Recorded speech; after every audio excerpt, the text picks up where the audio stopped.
ফিলিস্তিনিতে ইসরায়েলের অব্যাহত হামলায় প্রতিদিন অন্তত ১০০ শিশু হতাহত হচ্ছে বলে জানিয়েছেন জাতিসংঘের ফিলিস্তিনি শরণার্থী বিষয়ক সংস্থা the United nation relief and works agency for ফিলিস্তিনের প্রধান ফিলিপ লাজারিনি।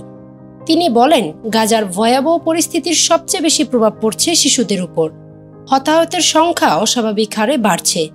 জাতিসংঘের তথ্য অনুযায়ী ১৮ মার্চ থেকে শুরু হওয়া ইসরায়েলি হামলায় এখন পর্যন্ত ১,২৪৯ জন ফিলিস্তিনি নিহত এবং ৩,০২২ জন আহত হয়েছেন। এর মধ্যে শুধুমাত্র গত ২৪ ঘন্টায় ৮৬ জন নিহত এবং ২৮৭ জন আহত হয়েছেন।